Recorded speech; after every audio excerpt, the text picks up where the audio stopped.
Okay, great. So today I'm excited about this one. Olivia Lawson is joining us live from the Hamilton County Courthouse in the Hamilton County Municipal Court Help Center. And she's going to talk a little bit more about what that means and the kind of work that they do. Um, but I'm going to introduce Olivia. Olivia is a 2018 graduate of the UC College of Law. Um, and has been working as a staff attorney at the Help Center, which just recently created a new entity or a new way of doing business with the Tenant Help Center to help address what we know is and is going to continue to be a little bit of a crisis with evictions. A lot going on there. So Olivia, thanks so much for your time. I know you've got a lot going on. Very busy down there at the courthouse and at the Justice Center. So we appreciate your time and welcome. Hi, thank you, Jim. Thanks so much. And I'm really excited to be on the WebEx and to share the great work that we're doing here at the Help Center. And so I'll just speak generally about the Help Center for the students. So the Help Center initially began back in 2018 as a collaborative between the Clerk of Courts and the University of Cincinnati College of Law. And it's really been a great resource. We provide pro se litigants free legal advice and information with issues that they may have in the municipal court. And so that would include, as Jim mentioned, mostly evictions, but it also includes debt collection cases, small claim cases. In small claims court, one can sue up to $6,000. And it's really a great venue for pro se litigants because a lot of the rules of the court are laxed. So it's a good venue for pro se litigants if they are seeking access to justice for a limited amount of money. And then we also assist with garnishments, which is a process whereby debtors are forced to pay off debt. And then we can assist with other issues, including, let me think. So it's really evictions, small claim courts, debt collection, and that's mostly it.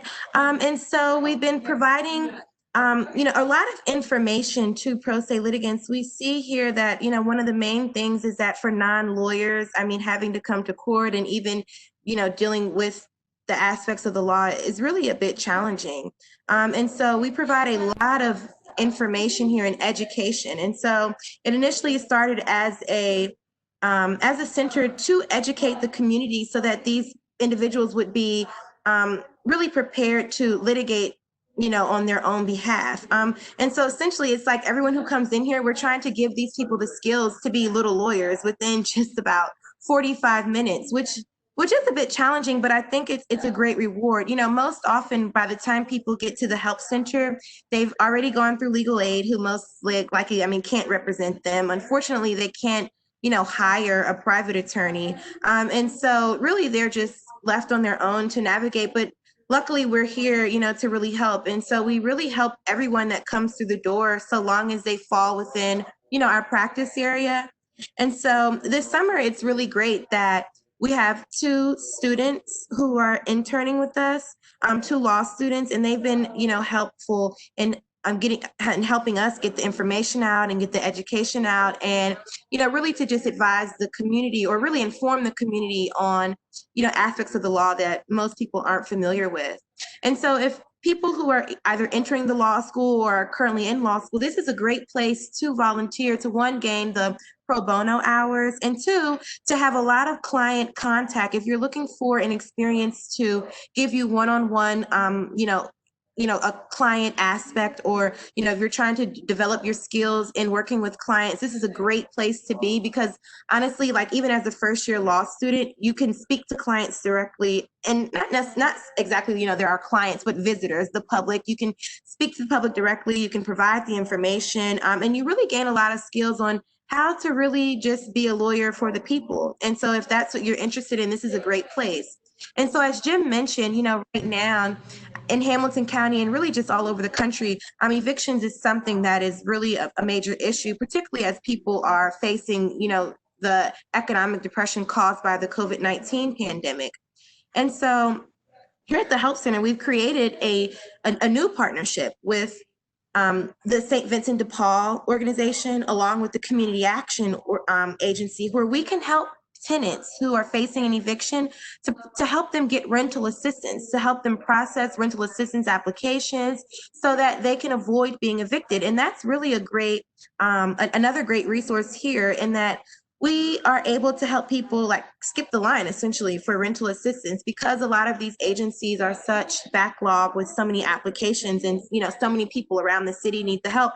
If people come here to the help center with a case number, or something to show that they have a court proceeding, then we can help them with the rental assistance aspect, with processing the applications. And so hopefully within 24 to 48 hours, they receive a call back from one of those agencies, and then they can reach a settlement agreement with the landlord to avoid the eviction. And so right now, these agencies have been giving out about $2,500 to each tenant, which is very helpful, especially if a tenant is just a few months behind due to the pandemic. And so it's really been great. And we've actually pulled in a lot of other people at the law school and other students to help us with that process, because I know that's one thing that these agencies were facing was now the administrative overload. So we've been able to help them with that, just really with the work of volunteers and other dedicated students. And it's really been helpful to really address one of the most pressing issues here in Cincinnati. And it lets us know that it seems like we're like frontline workers. I mean, we may not be in the hospitals or whatnot, but the people here, we sort of consider this place honestly like a legal emergency room. It's similar to like an urgent care. Everyone's coming in with these very urgent, pressing issues, and right now it just so happens to be evictions. But we're like these legal doctors. I mean, people come in and we have a triage. We triage people based on, based on their needs. We try to diagnose the issue. We try to help them come up with solutions. And we really push the limit of trying to help pro se litigants. I mean, honestly, I tell people that I'm not their lawyer, that I can't show up to court for them. But honestly, I'm basically doing all of the work to be their lawyer, except for, I'm not going to court. And so we really do push it. I mean, and if one is facing an eviction, even like today, this morning, I was able to look over someone's case, and I helped her develop 3 potential defenses that she could raise in court when she got, to the eviction court. And so I typed her up like a transcript. And so she doesn't need to do anything but read what I wrote. And so hopefully if she does that, then her eviction should be dismissed. And so that's great for someone who doesn't know the law at all to now go away out of this, help center with an entire defense for their case. I have a couple of quick questions, if I can. I think one, I know the statistics. I don't know the exact numbers, but one, can you speak to the percentages and the disparity in terms of tenants versus landlords coming into court having representation? And to me, that speaks volumes about how important your work is. And then also, if you could get into a little bit about explaining the difference between what the Help Center does as providing limited legal advice versus traditional legal representation. Oh, yeah, that's really great. I mean, so in regard to, the imbalance of representation, it's very imbalanced. I mean, because one of the main things here is that a lot of these landlords own these properties under businesses, LLCs. And so those LLCs must be represented in court. And so a lot of times, most of these landlords are represented. And even another thing is, they're represented by the same 3 lawyers. I mean, it's like the same 3 lawyers in Cincinnati represent all of these landlords. And so so you have, landlords who represent it, but then also they're represented by lawyers who seem to have like this relationship with the court where it's like, they're friends of the court. They have, like long-term, it seems like relationships with even the magistrates, with the clerks. And so it does seem to be a bit, unfair. And then, and so then the people who come to us, they aren't represented at all, because really, if they could afford someone, they would have, and then the legal aid would have taken the case. They would be with legal aid, but really they're coming to us and they don't have anyone to help them. And a lot of people don't even know just like the procedure, let alone the law. And one thing like in, even in law school, like I didn't learn like the procedural aspects of an eviction. And so, that's the main thing, that we even have to just break the procedure down to people. And so honestly, like the tenants that we see, none are represented, because by the time they come here, so 100% are unrepresented. But honestly, the landlords, honestly, I would think really about 80% of landlords I represented, most of them are, the LLCs. And so the landlords who aren't represented, a lot of them may be, either new to the game or, have just been able to maneuver the system on their own.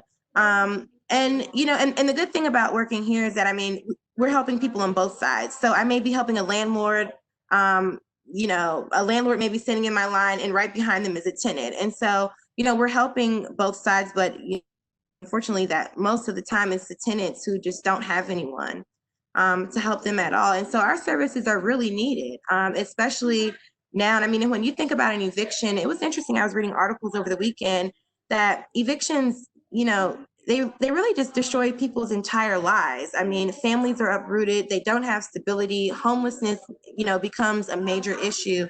And so if people can avoid that, prior to coming to court by, just simply coming here and having me or some volunteers or our other attorney on staff to just, simply take the time and just 5 seconds to even look over the documentation and help them come up with defenses on the book, then it's really valuable, especially when people have everything on the line. And, a lot of the people who come in are mostly like single moms who have, multiple children. I mean, they just can't afford to be out homeless. And I mean, and no one can't, but, we're working with a population of people who are really, dealing with a lot of economic, stress. And so they really need this service. I mean, they really need it. And oftentimes, I hear people who say like, if it wasn't for you, honestly, like they just wouldn't have anyone, and I think that's a good thing that we just, and even if we can't help some people, just knowing that we're here and to listen, it's really a great asset to the community. And Is it fair to say that a lot of the folks who come in have probably more things going on than just an eviction that they're facing in terms of crises in their life? most definitely. And, often while I'm doing this job, I always think like, maybe I need some type of other training to, to really be a full service to people. And in particular, like I really considered something like social work. Now we do have, or, we did have when school was in, like a social work student on staff. And I know that a lot of JD programs may offer like a joint program in JD as, in a JD as well as like an MSW. But in a field like this, I mean, you know, honestly, that would be helpful because a lot of times people are coming in with issues that aren't legal. I mean, they may not be legal, and they are dealing with a lot of crises that are just compounding. And so for me, who's not a trained social worker, sometimes I feel stumped, or I just feel like I'm not really in my area.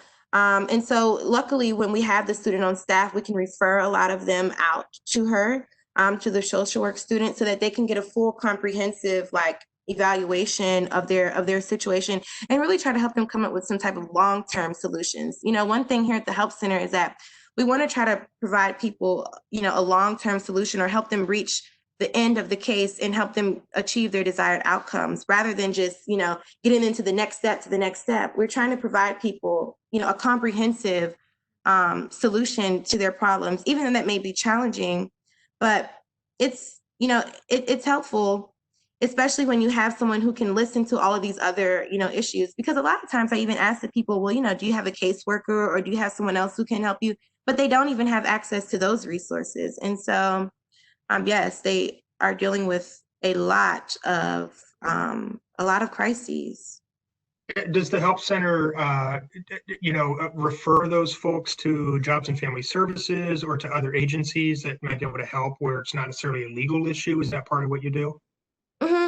So most, as of right now, we've just been working with the School of Social Work at UC to specifically, have like a social work student here who can address those issues. We haven't necessarily been referring out to these other agencies, but luckily where we are, I mean, Job and Family Services is literally across the street. And so I know I've mentioned that, like maybe you can start, there.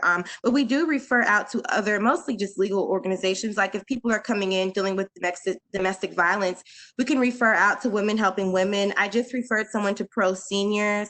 So most of our referrals are to other legal agencies. And so right now we've mostly just been trying to work with the School of Social Work at UC.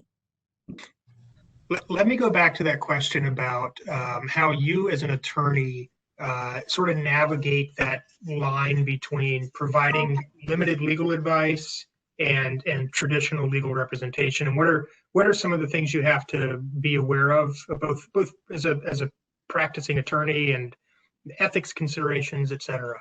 Yes, I think the main thing here is to set boundaries and clear boundaries to establish that, because as you mentioned, I mean, under the rules of ethics, one of the main things is that if the client or the individual thinks that you're their lawyer, I mean, you're their lawyer. So we have to make clear to all of these people that we aren't your lawyer, and we have a disclaimer, honestly. And so my disclaimer is, hi, my name's Olivia. I'm an attorney, but I don't represent you. I don't show up to court with you, and I don't provide you ongoing legal services. And so the main way that that we try to, keep these boundaries clear is that we really do a lot of in-person meetings. And so that's helpful so that we aren't caught up in like email chains with people where, we're emailing back and forth. I mean, typically if you have a client, I mean, if the client sends you an email, you're being responsive, you're answering, you're trying to, meet their specific demands. But, really the public, I mean, it's like a rotating or revolving door, in here. And so we just try to set these clear boundaries. And the one thing about our model is that, up at our front desk, we really just provide information and education. That's really the main thing, is to try to educate people so that they can make better or more informed decisions. But in regard to the legal advice, we have people to schedule an appointment. And when they schedule an appointment, they're required to sign our terms of conditions, which includes a waiver and which clearly states that we aren't your lawyer, we aren't your attorney. But it is challenging because, as I mentioned, we're the only people here at this point who are helping these people. And so, honestly, although I'm not showing up to court, I feel like I have this Rolodex of clients. I mean, I feel like I have all of these people, but that's because they're depending on me just to give them the information that they need. And so it is challenging in that, I'm not really following up with people. I'm not really checking outcomes.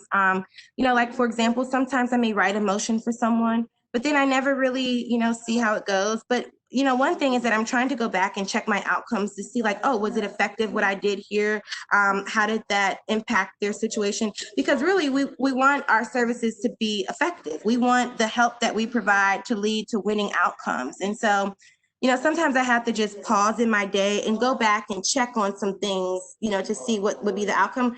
But in a more ordinary practice, I mean, you're really you're on top of your case. And so here, I mean, these really aren't my cases. I mean, even like, for example, today, someone emailed me asking, had I filed their case, but I had to send back the email, unfortunately, I'm not your attorney. So no, I would not have filed the case for you. But I think just being clear and setting boundaries is good. And these are some of the same, I think some of the same strategies that anyone could take when practicing, because you still need to have boundaries even when you do have clients. I mean, because some of these, some clients, can just be a bit overwhelming for you to manage in addition with your other clients, because you have to, provide this competent representation to all of your clients. And so I think just having clear boundaries is just a good practice, in general.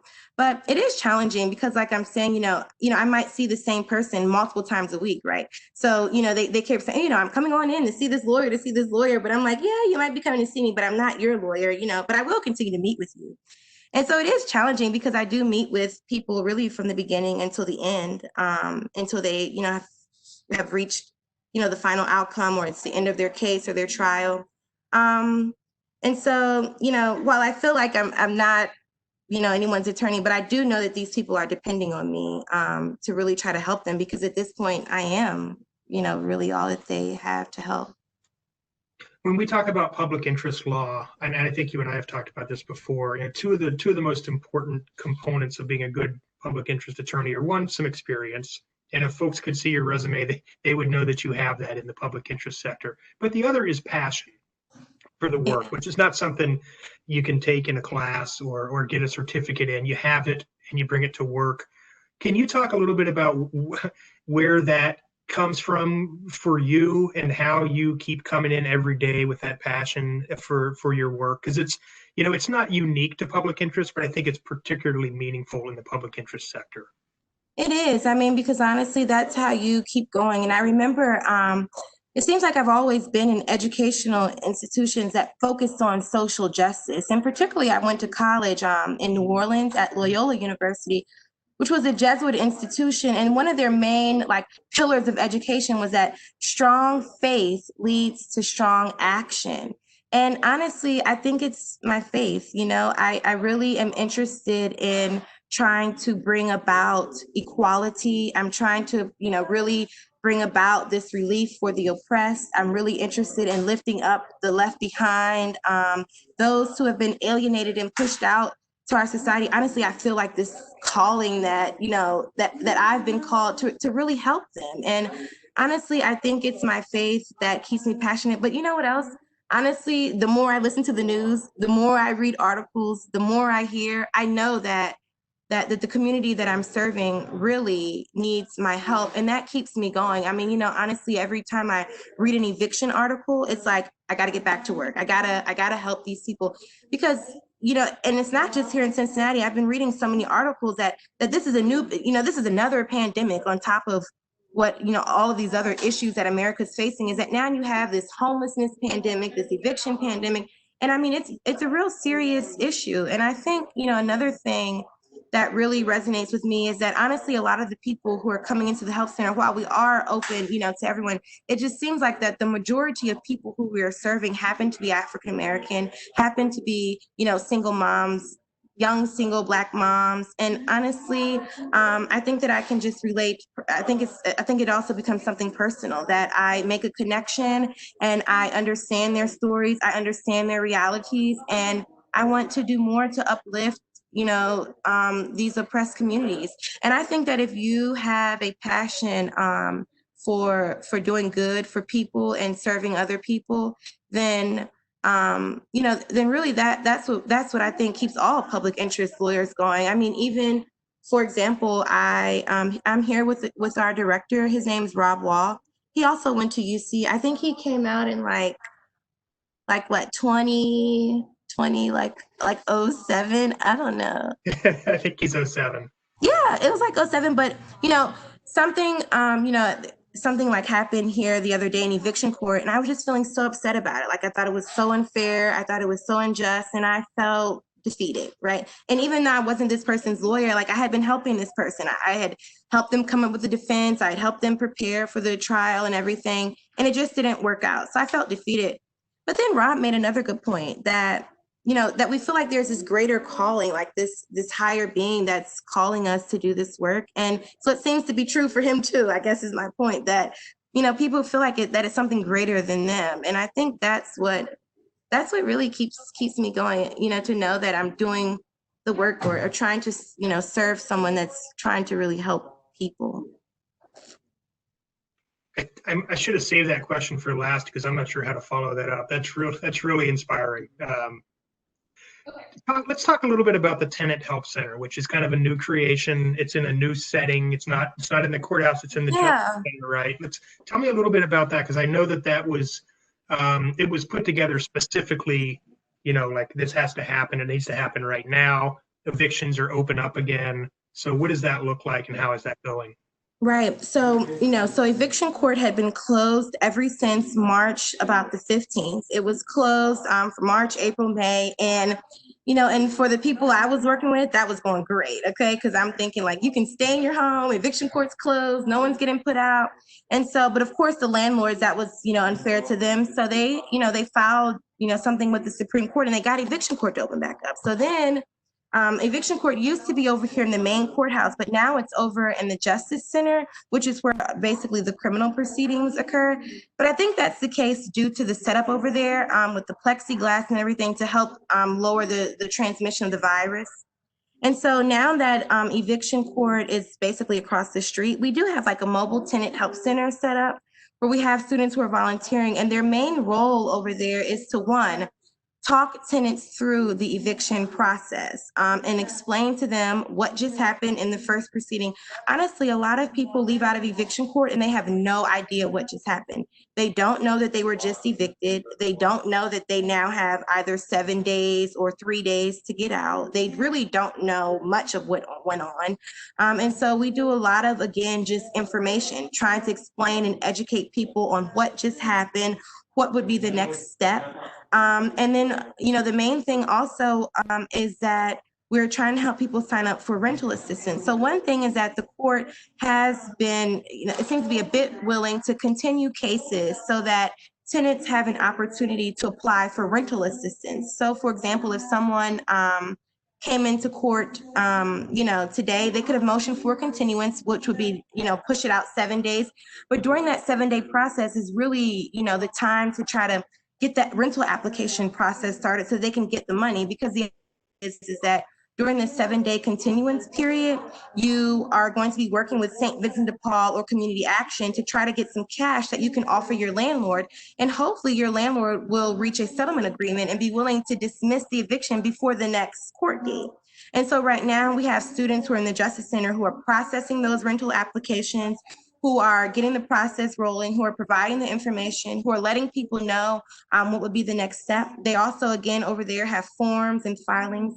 Eviction is split up into 2 separate parts. The first part is just about possession. Do you have the right to stay in your home? But the second part is where landlords sue for money damages, whether it's back rent or damages to the property. And oftentimes people have to file answers. They can file counterclaims. And, they have to do something to avoid a default judgment. And so we help people complete those forms for those filings. We help people vet out any potential counterclaims that they may have.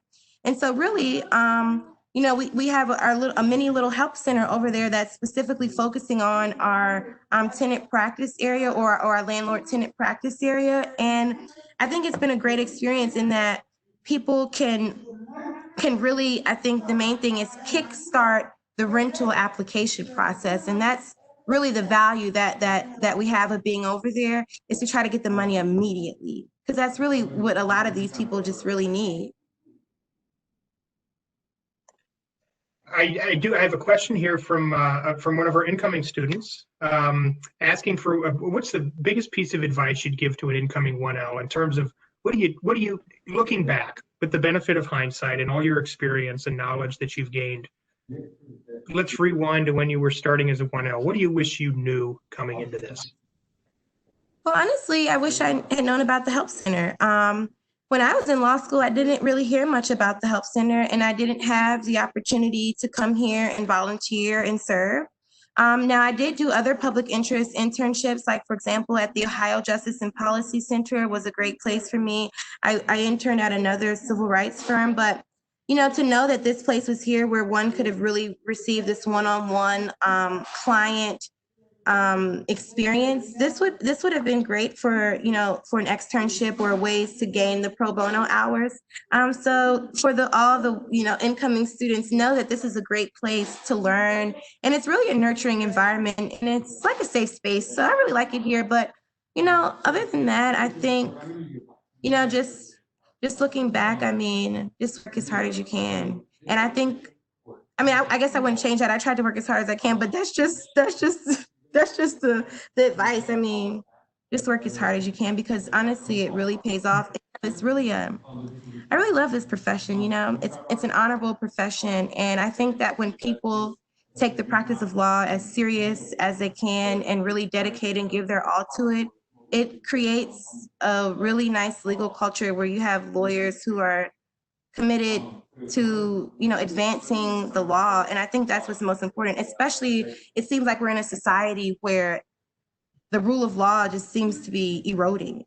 It seems as if things that are the law, that should be the law, that some of that stuff is not mattering, but it has to matter, or else our society crumbles. So I think that the more genuine you are about the study of the law in order to really learn the law and be as competent as you can, that really will create, a class of lawyers who are prestige and can really go out here and continue to advocate and advance our society, which is really needed right now.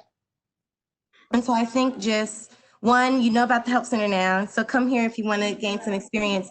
Two, just try to be as serious as you can, and develop, the best skills in writing and in reasoning, so that, we can have some advocates out there who are willing to advocate for those who don't have a voice, because we need that.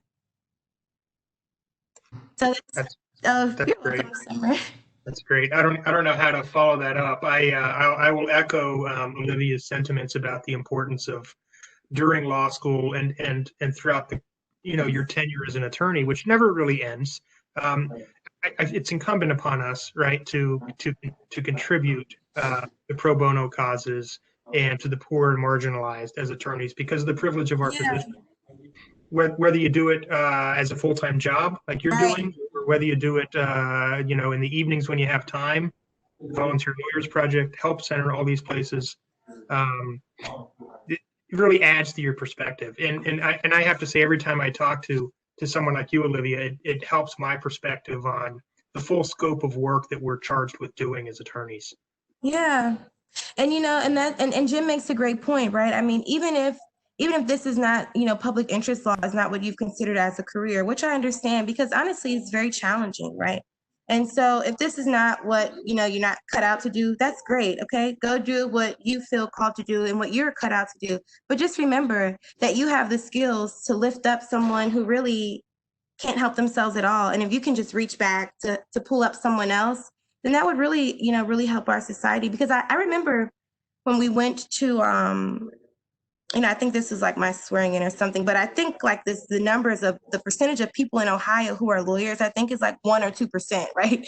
So it's like you got the 1 or 2% who's able to pull everyone else. You can pull the 99% along if you're willing to reach back and help someone else. And so even if this is not what you feel like you want to do, then you can always come here and volunteer. And even like, for example, the other day, I met some, big firm lawyers who have now decided, like, I'm going to help this eviction situation.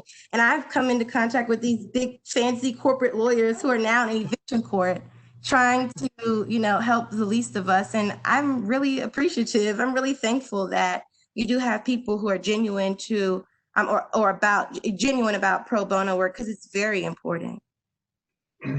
That's great. Well, we're about at our time.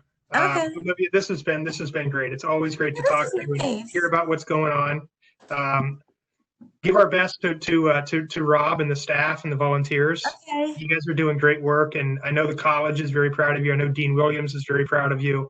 I'm really proud of that law school too. I love UC Law, and I'm so happy that that you all who are incoming freshmen have, or I guess one else, have decided to go to UC, because honestly, that was a great training ground to be an attorney. So I'm happy that you all have decided to go there. I love UC Law. Well, we're going to get you back. We're going to get you back in front of that 1L class in the fall. Yeah, I love UC. Okay. Thanks so much, Olivia. Okay. Right. Bye-bye now. Bye-bye. Bye.